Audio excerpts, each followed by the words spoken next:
One of the most visible icons on this beautiful Maryland campus is the Memorial Chapel. It was built in 1952, and thousands of Maryland graduates have been married in this non-denominational, traditional, beautiful church, including me.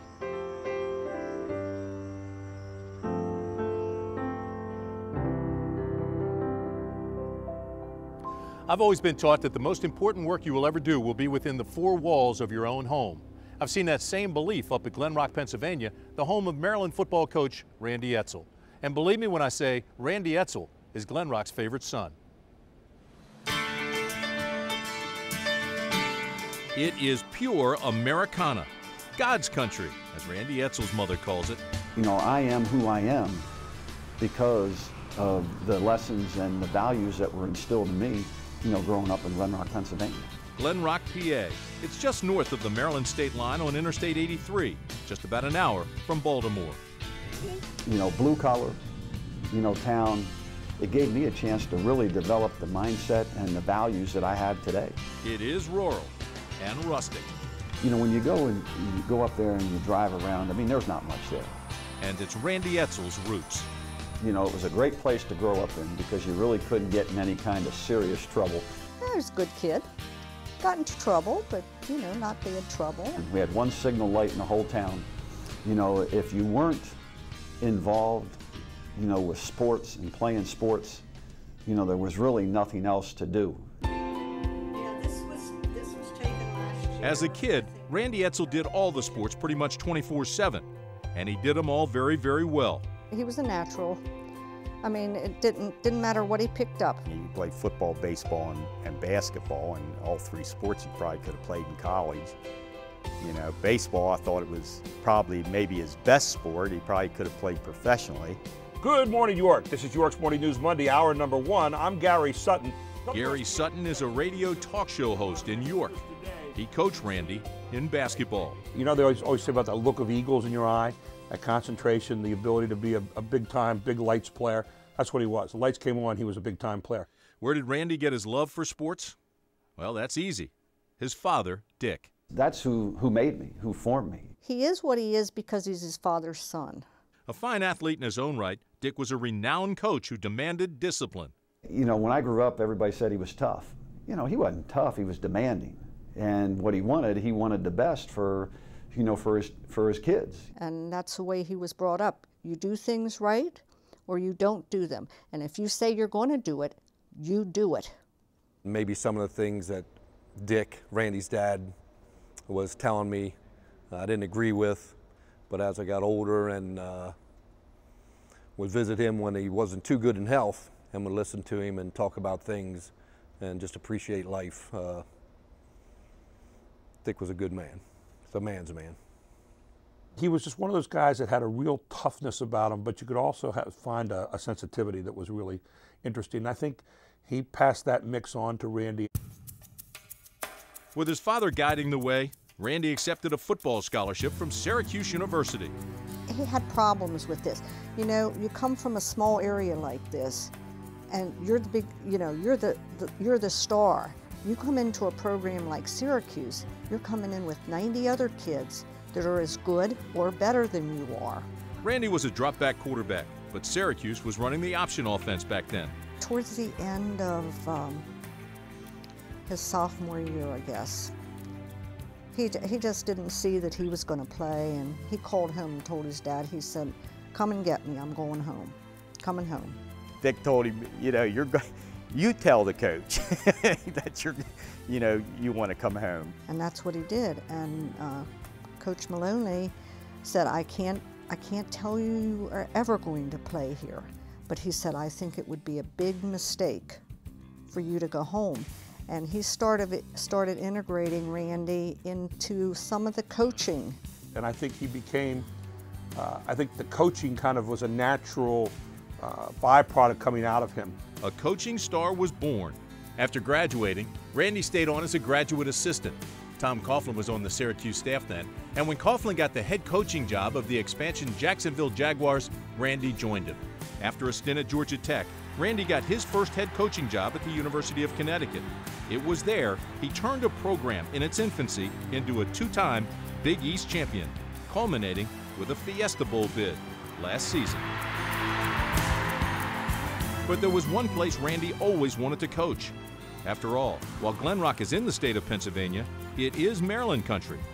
Randy grew up going to Orioles games and rooting for the Terps. Having known Randy for a long time, one of the things we always talked about, and a lot of people don't believe this, but I'll tell you the truth, he always wanted the Maryland job. Literally hours after the Fiesta Bowl ended, Maryland called on Randy Edsall to be its next head football coach.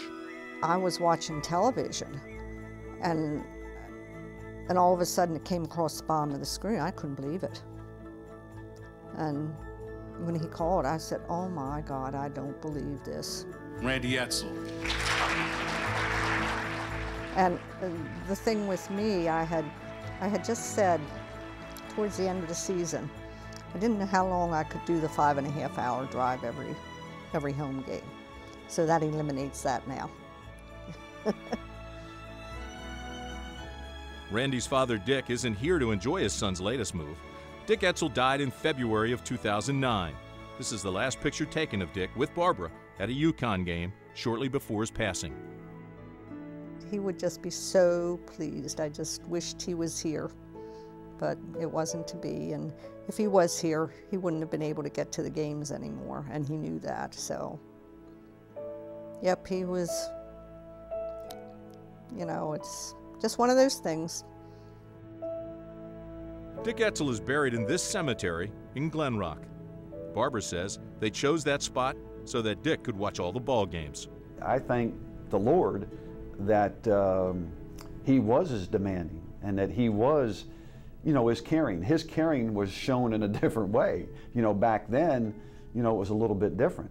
But, you know, I wouldn't be sitting here today, you know, as the head coach of Maryland if it wasn't because of all the things that, you know, that he did for me. Still with its one traffic light, Glen Rock will always be home to Randy Edsall, even though now he has a new home field. Randy really hasn't really changed. That's what I like about Randy. And he's not forgotten the people here. So many people say, "Oh, I emailed Randy, and he answered me."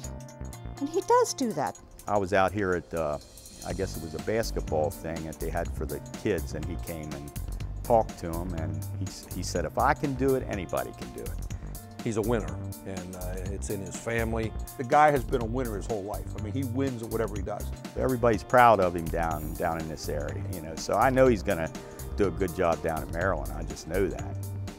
He represents Glen Rock well, and you hit it right on a button where people stick together in Glen Rock. Is there going to be a section in Bird Stadium for the Glen Rock people?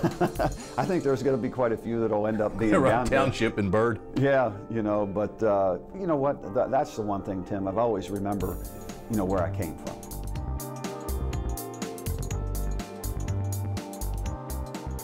Pretty good stuff, huh? You don't have to see a whole lot of Randy Edsall to believe the Maryland football program is in pretty good hands. When we come back, we'll have some final thoughts, and we'll wrap it up here from Bird Stadium. Stay with us.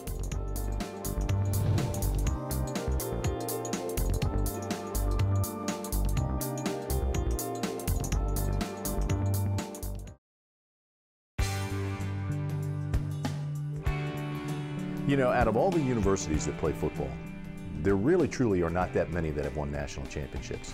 And it's been a long time for the University of Maryland, but they are one of those schools. Go all the way back to the 50s. But when you sit down with my friend Joe Paterno, he'll tell you the University of Maryland's still a sleeping giant. Mm-hmm. What will it take to wake that up? You know, if you put yourself in the position where you win your division, you know, you play for the ACC title, you win that, you're in the hunt for the national championship. You know what? And if we don't have, you know, that kind of mindset and that kind of thoughts, you know, each and every day that we go to the practice field or we're in the weight room or we're sitting in the meeting, you know, there's no sense to do, you know, what we're about to embark on doing. And, you know, that's going to be my whole mindset, and that's been my whole mindset since I came here.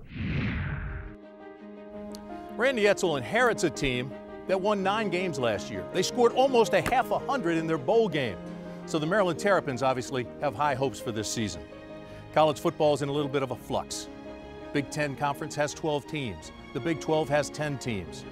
The Ohio State violations are now pushed a couple of paragraphs away from headlines with the investigation into the University of Miami. But remember this, When that whistle blows on a fall Saturday afternoon and the college game begins, college football has never been in better shape. Thanks for watching, everybody. Have a great season.